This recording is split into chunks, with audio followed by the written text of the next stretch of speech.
मेरे प्रिय छात्रों एवं छात्राओं, आशा करता हूं कि तुम सभी स्वस्थ और प्रसन्न होगे। आज के इस वीडियो में मैं तुम्हें साहित्य सागर के संक्षिप्त कहानियों से संदेह नामक पाठ का एक्सरसाइज करने जा रहा हूं। इसके पहले मैंने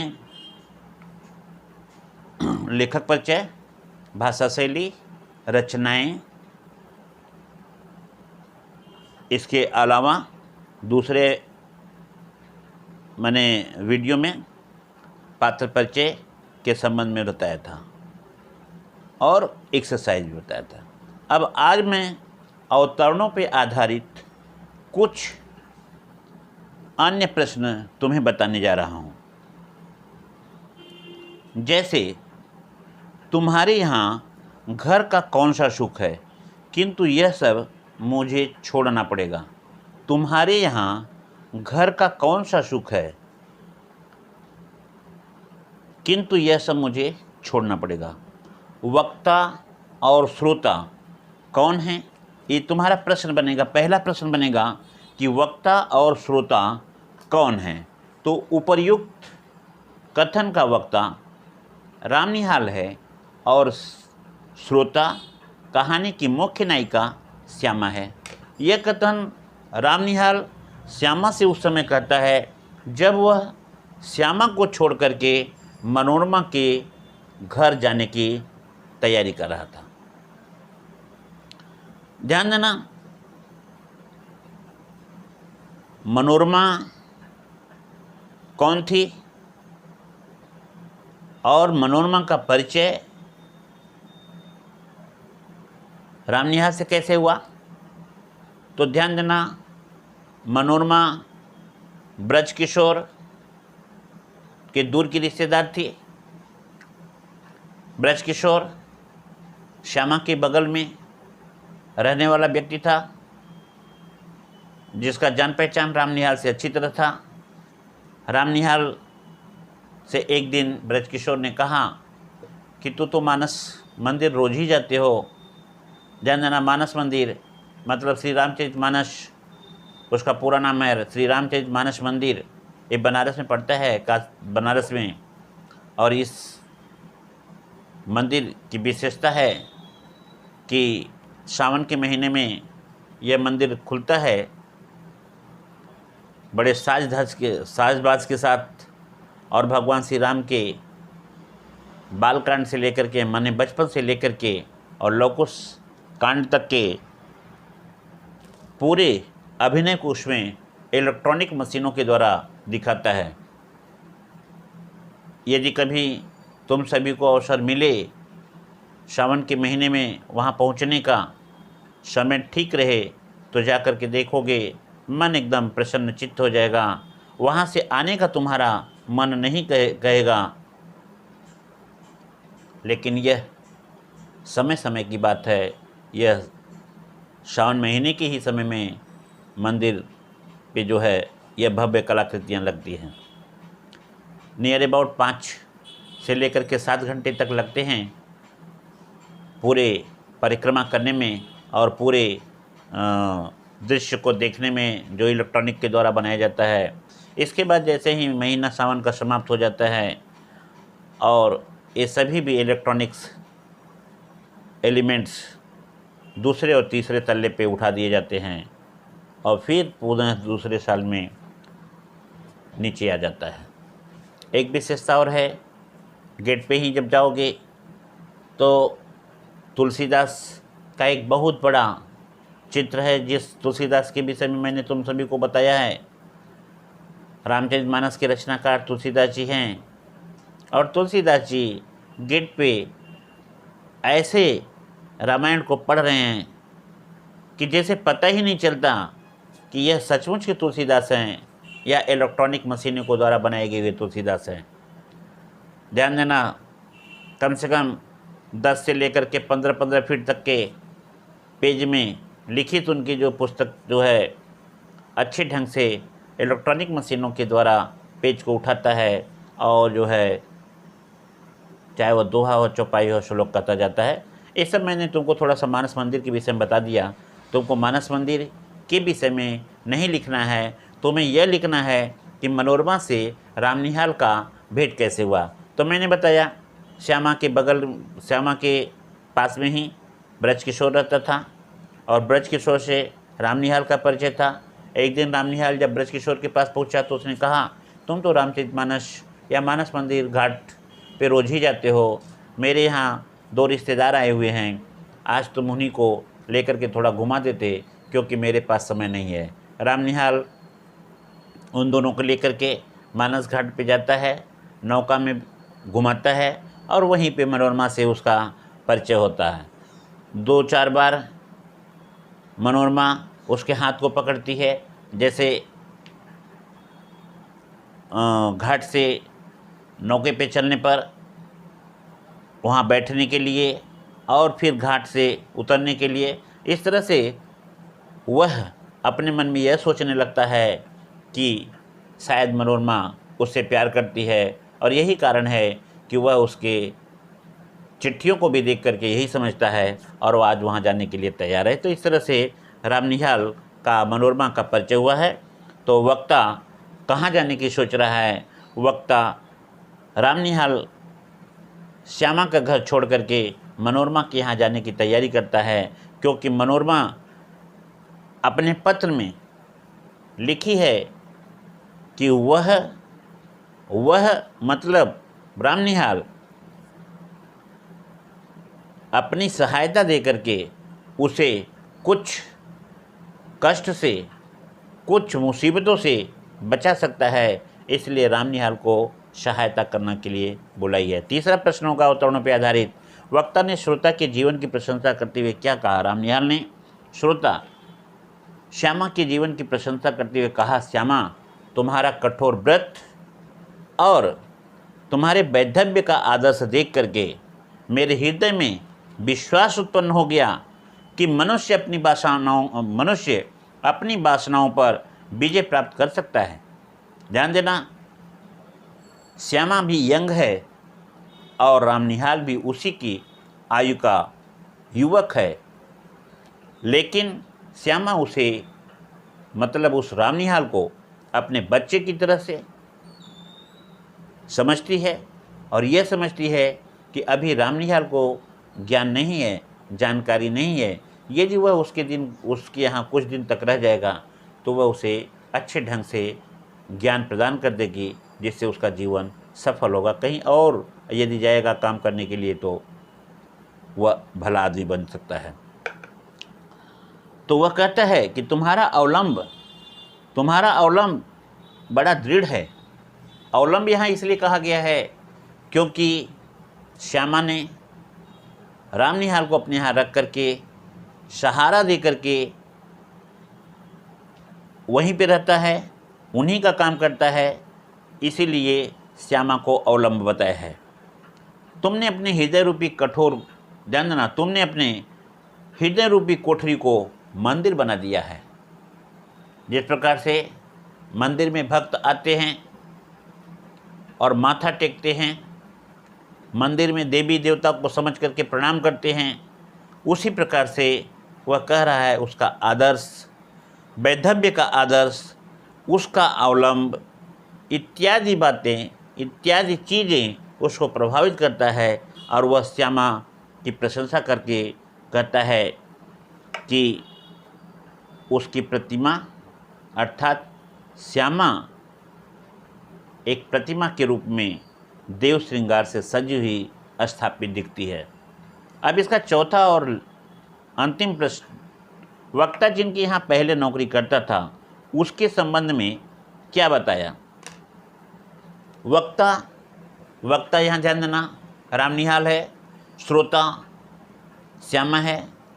वक्ता रामनिहाल श्यामा से कहता है कि वह जिनके यहाँ पहले नौकरी करता था वे लोग बड़े सभ्य, सुशिक्षित और सज्जन थे, मुझे सम्मान भी बहुत देते थे, लेकिन जो सुख श्यामा की यहाँ मिला श्यामा के यहाँ घर के जैसा सुख मिला, वह सुख, वह सहृदयता, वह मानवता, वह सम्मान उसे और कहीं नहीं मिला। इस तरह से यहाँ भी हम कह सकते हैं कि वह यहाँ भी अपने श्यामा के या श्यामा के चरित्र की मान सम्मान पूर्वक वर्णन करता है और उसे एक अच्छा अवलंब समझ करके वहाँ पे रहता है और उसी की प्रशंसा में ये सभी कुछ बातें कहता है कि वह जिनके यहाँ रहा वे भी सभ्य और सज्जन थे, लेकिन उनके घर में रहना और श्यामा के घर में रहना ज़मीन आसमान का अंतर था, क्योंकि श्यामा का घर उसके लिए अपने घर जैसा लगा और दूसरों के घर में रहना उसे कतई घर जैसा नहीं लगा। तो इस तरह से यहाँ पे हमारे अवतरणों पे आधारित एक प्रश्न के 4 प्रश्न बने और मैंने उसका सटीक उत्तर देकर के समझाने का प्रयास किया। अब मैं तुम्हें दूसरे अवतरणों पे आधारित दूसरा प्रश्न मोहन बता रहा हूँ और उस पे आधारित क्वेश्चन भी बताऊँगा। मोहन बाबू की बड़ी बड़ी गोल आँखें और भी फैल गई, यह वाक्य किस संदर्भ में कहा गया है? ध्यान देना, यह वाक्य उस समय का है जब गंगा दर्शन के लिए रामनिहाल मनोरमा और उसके पति मोहन बाबू को लेकर के जाता है और गंगा के निर्मल धारा में छोटे छोटे दीपकों को बहते हुए दिखाई देने के संबंध में मोहन बाबू के द्वारा यह कहा गया है। छोटे छोटे दीपक, हाँ, यहाँ इसका आंसर हुआ। अब थोड़ा सा मैं तुम्हें बता दूँ, बनारस में मानस मंदिर तो मंदिर के रूप में जानते हो तुम लोग, और मानस मंदिर का जो घाट है वह घाट अत्यंत सुंदर है। उसकी विशेषता यह है कि संध्या के समय में लाखों दीपक जलाए जाते हैं। पूरा बनारस से लेकर के काशी तक गंगा की धारा में छोटे छोटे दीपक जलते हुए जो प्रवाहित होते हैं वह गंगा की धारा की सुंदरता को प्रभावित करते हैं। सिर्फ काशी ही, बनारस ही नहीं, देश के कोने कोने से लोग गंगा दर्शन के लिए आते हैं। गंगा के संध्या समय दीप ज्योति को देखने के लिए आते हैं। इतना ही नहीं, बाहरी देश के लोग भी यहाँ पे बराबर आते रहते हैं और गंगा का दर्शन करते हैं। प्रायः देखा जाता है कि बनारस या काशी या मुगल सराय में अंग्रेज या बाहरी देश दुनिया के लोग काफ़ी जो है आगंतुक विजिटर्स आकर के यहाँ पे रहते हैं और गंगा के दीप दर्शन, बनारस के मानस मंदिर और भी बहुत सारे घाट हैं जिनको देख करके, एक है मणिकर्णिका घाट जो 11वीं क्लास में तुम लोग पढ़ोगे, एक है हरिश्चंद्र घाट, वहाँ पे ये सभी घाट जो है बड़े ही प्रसिद्ध और बड़े व्यक्तियों के नाम पे घाट हैं जहाँ पे उनका कोई न कोई लगाव होता ही है। दूसरा प्रश्न है, मोहन बाबू ने अपनी पत्नी से क्या पूछा? मोहन बाबू ने जलते हुए दीप ज्योत को देख करके अपनी पत्नी से कहा, मनोरमा बताओ दीपदान का अर्थ क्या होता है? दीपदान का अर्थ क्या होता है? उसकी पत्नी ने उनको कहा कि दीपदान का अर्थ होता है दीप को दान करना, अर्थात गंगा जी में दीपक जला करके पूजा करना, दिए को गंगा जी में प्रवाहित करना ही दीपदान कहलाता है। इस तरह से मनोरमा मोहन बाबू के प्रश्नों के बड़े सहज ढंग से उत्तर को देती हुई उन्हें अपने बातों से सहमत करने की प्रयास करती हैं। अब तीसरा प्रश्न ध्यान देना। मोहन बाबू ने अपने हृदय की विक्षिप्तता का क्या कारण बताया? मोहन बाबू ने अपने हृदय की विक्षिप्तता माने होता है कष्ट। मोहन बाबू का हृदय कष्ट से भरा हुआ है। उन्होंने बताया कि आज तक दुनिया के जितने भी लोग उन्हें मिले वह उनसे विश्वासघात करते रहे, विश्वासघात की ठोकरों को उस पर मारते रहे, और यह विश्वासघात उनके अपनों से भी मिला है। विक्षिप्तता का कारण उनके मन को कष्ट है, जिसके कारण से उनका हृदय बहुत विक्षिप्त है, बहुत दुखी है।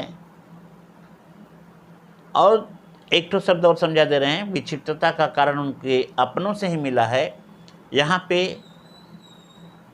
अपनों से कहने का मतलब कि मनोरमा उनकी पत्नी है और ब्रज किशोर उनके अपने दूर के रिश्तेदार हैं। मोहन बाबू और मनोरमा दोनों ही अत्यंत सुंदर हैं, आकर्षक हैं, आकर्षणीय हैं। ब्रज किशोर उनके यहाँ नौकर है, उनके कारोबार को देखता है। वह यह चाहता है कि मोहन बाबू को पागल घोषित कर दे और उन्हें पागल घोषित करने के बाद उस कारोबार का मैनेजर बन जाए और अंत में वह पूरे कारोबार को अपने नाम में कर ले।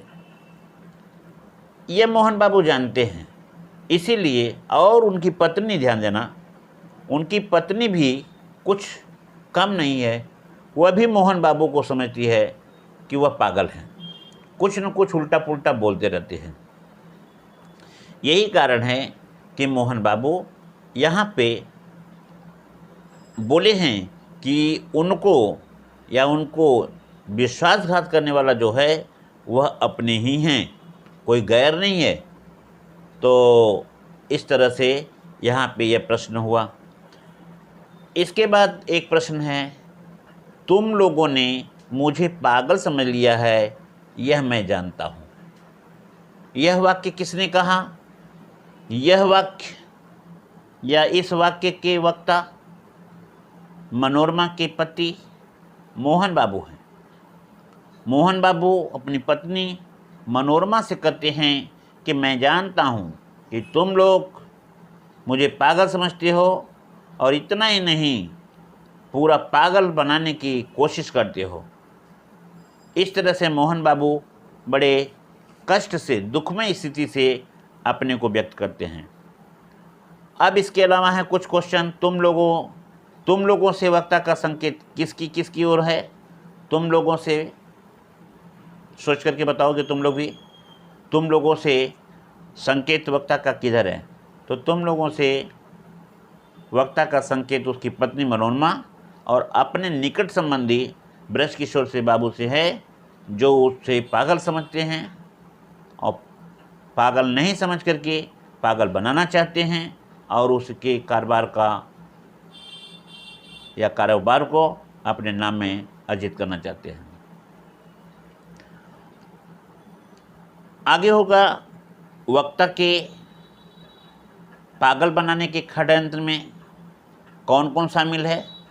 तो वक्ता को पागल बनाने के षड्यंत्र में ब्रज किशोर हैं। ब्रज किशोर जो मोहन बाबू के कारोबार को देखने वाले चतुर व्यक्ति हैं, और उनकी पत्नी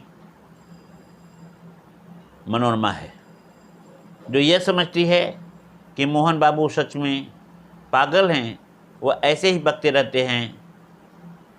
इस तरह से कुछ बातों को सुन करके मोहन बाबू को बहुत दुख होता है। वह मनोरमा से कह भी देते हैं कि तुम लोग मुझे पागल समझ लिया है, पागल बनाना चाहती हो। ब्रज किशोर वक्ता को पागल क्यों सिद्ध करना चाहता है? ध्यान देना, एक प्रश्न होगा, ब्रज किशोर वक्ता को पागल क्यों घोषित करना चाहता है? जैसा कि मैंने तुमको बार बार बताया, ब्रज किशोर वक्ता मोहन बाबू के दूर का रिश्तेदार है। वह उनके कारोबार का रख रखाव करता है। वह यह समझता है कि यदि वह मोहन बाबू को पागल घोषित कर देता है तो मनोरमा उसे उनके कारोबार का मैनेजर बना लेगी, और जब वो मैनेजर बन जाएगा, प्रबंधक बन जाएगा, तो वह अपने मन मुताबिक काम करेगा और एक दिन सारा कारोबार वह अपने नाम में कर लेगा। इस तरह से बृजकिशोर वक्ता को पागल सिद्ध करने के लिए पूरा का पूरा जो है प्लान बनाता है। अब थोड़ा मैं आगे चलता हूँ, एक लाइन तुमको देता हूँ, चुप रहिए, आपकी तबीयत बिगड़ रही है, शांत हो जाइए। चुप रहिए, आपकी तबीयत बिगड़ रही है, शांत हो जाइए। अब यह चुप रहिए का वक्ता कौन है और श्रोता कौन है? यहाँ चुप रहिए की वक्ता मोहन बाबू की पत्नी मनोरमा है। वह मोहन बाबू को चुप रहने की सलाह देती है कि वह चुप रहे, नहीं तो उनकी तबीयत बिगड़ जाएगी। मोहन बाबू के अनुसार उन्हें जीवन में क्या चीज़ कभी नहीं मिला है? मोहन बाबू के अनुसार उनके जीवन में उन्हें सच्चा प्यार कभी नहीं मिला है। जब भी मिला है तो ऊपरी मन से उनको दिखाने के लिए प्रेम मिला है, प्यार मिला है। उन्हें कभी कपट रहित प्यार कभी नहीं मिला। जब भी मिला तो प्यार में कपट था, छल था, स्वार्थ था। जिसकी उन्हें सबसे अधिक आवश्यकता थी, वैसा प्यार उन्हें कभी नहीं मिला। वह प्यार उन्हें अपनी पत्नी से भी नहीं मिला। यह बात उनके मन को घर कर गई है, जिसके कारण वह सदैव दुखी रहते हैं। श्रोता ने वक्ता की बात का क्या उत्तर दिया? श्रोता, ध्यान देना, चुप रहिए, आपकी तबीयत बिगड़ जाएगी, शांत हो जाइए। तो चुप रहिए, वक्ता मोहन बाबू की पत्नी है, तो श्रोता कौन हुआ? मोहन बाबू हुए। और इस तरह से श्रोता माने मोहन बाबू जब सुनते हैं तो उनके मन में अपार दुख होता है। श्रोता ने वक्ता पर क्या आरोप लगाया? श्रोता ने वक्ता पर आरोप लगाया कि बृजकिशोर को मैं पहचानता हूँ, मनोरमा वह तुम्हारे साथ मिल करके जो षड्यंत्र रच रहा है वह मैं जानता हूँ। अर्थात वह तुम्हारे साथ मिल करके मुझे पागल करने की कोशिश करता है, और जब वह मुझे पागल कर देगा तो मेरे कारोबार का वह पूरा का पूरा उत्तराधिकारी बन जाएगा, और अंत में वह पूरे कारोबार को ही अपने हाथ में ले लेगा। तुम इस बात को नहीं समझ रही हो, लेकिन मैं इस बात को समझ रहा हूँ, इसलिए मैं कह रहा हूँ कि तुम भी इस बात को समझो। अब एक क्वेश्चन लास्ट तुम्हारा अवतरणों पे आधारित है। तुमको भी संदेह हो रहा है, सो ठीक है, मुझे भी कुछ संदेह हो रहा है। वक्ता और श्रोता कौन है? उपर्युक्त कथन का वक्ता रामनिहाल है, और श्रोता कहानी की मुख्य नायिका या मेन कैरेक्टर्स जिसका है वह है श्यामा। वक्ता के अनुसार श्रोता को क्या संदेह हो रहा है? वक्ता के अनुसार श्रोता को, वक्ता तो रामनिहाल है और श्रोता जो है श्यामा है, तो वक्ता के अनुसार श्रोता को क्या संदेह हो रहा है? उसने क्यों कहा सो ठीक है? वक्ता रामनिहाल की बातें सुन करके श्रोता श्यामा को यह संदेह हो रहा है कि रामनिहाल यह समझ रहा है कि मनोरमा उसे प्यार करती है, और रामनिहाल को भी ध्यान देना, और रामनिहाल को भी मनोरमा का पत्र पढ़कर ऐसा ही लगा। उसने ऐसा इसलिए सोचा क्योंकि मनोरमा अपनी सहायता के लिए उसे इतने सारे पत्र भेजे थे, जिससे वह यह सोच बैठा कि मनोरमा का उसके लिए इतने सारे पत्र, अर्थात एक बंडल जो पत्र लिखा था, जो हाथ में लिया था, जो मनोरमा भेजी है, उसको देख करके यह लगता है कि मनोरमा उससे प्रेम करती है। यह संदेह था। तो ध्यान देना, वक्ता के अनुसार श्रोता को क्या संदेह हो रहा था? वक्ता रामनिहाल की बातें सुनकर श्रोता को संदेह हो रहा था कि रामनिहाल यह समझ रहा है कि मनोरमा उससे प्यार करती है। और रामनिहाल को भी मनोरमा का पत्र पढ़ करके ऐसा ही लगता था कि मनोरमा उससे प्यार करती है। इसलिए सोचा क्योंकि मनोरमा उसे अपने पास बुलाया है। मुझे भी कुछ संदेह हो रहा है, वक्ता की इस कथन का आशय क्या है? उपर्युक्त कथन से वक्ता का आशय यह है कि मनोरमा के साथ जब से उसकी भेंट हुई है तब से वह उसके पति मोहन बाबू के विचित्र व्यवहार की बातें में ही उसे बताती है। वह लगातार उसके संपर्क में रहती है। वह कहती है कि मोहन बाबू वास्तव में कुछ पागल हैं, इसलिए वह एक दुखिया स्त्री है और उसकी मदद, उसकी सहायता रामनिहाल को करनी है। इसका लास्ट प्रश्न, वक्ता ने श्रोता को किस बात के लिए धिक्कारा? वक्ता ने श्रोता को किस बात के लिए धिक्कारा? वक्ता श्यामा ने श्रोता रामनिहाल को इसलिए धिक्कारा क्योंकि शायद उसने कहा कि शायद तुम सोच रहे हो कि मनोरमा चरित्रहीन है। श्यामा ने रामनिहाल से कहा कि तुम यह सोच रहे हो कि मनोरमा चरित्रहीन है, वह अपने पति को छोड़ करके वह तुमसे प्रेम करती है, यह सच नहीं है। वह तो एक दुखियारी स्त्री है।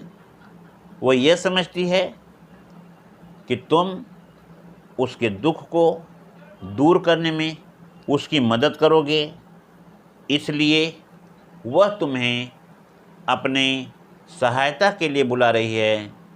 तुम सहायता के लिए उसकी मदद कर सकते हो, लेकिन ये मत सोचो कि वह तुमसे प्यार करती है, वह दुष्चरित्र है, वह तुम्हें अपना बनाएगी। यह अपने मन से निकाल दो, क्योंकि यह तुम्हारे मन का यह भ्रम है, या यह तुम्हारा सबसे बड़ा संदेह है। तो आज मैंने तुम्हें संदेह कहानी के एक्सरसाइज को पूरा किया। अब तुम भी पढ़ते रहना, और जो ध्यान देना तुम लोग, जो मैं एक्सरसाइज तुमको यहाँ पे बताता हूँ स्पीच करके वाचन क्रिया में, तुम अपने भी वर्कबुक में देखो कि वह वर्कबुक में है, वर्कबुक में भी करो और अपने कॉपी में भी करो, क्योंकि तुम्हें वर्कबुक पे भी और कॉपी पे नंबर मिलेंगे। तो इस तरह से ध्यान देना कि तुम अपनी तैयारी पूरी तरह से करो, जो होगा सो अच्छा होगा। अब मैं यहीं पे तुम लोगों को धन्यवाद देते हुए अपने एक्सरसाइज को विराम देता हूँ।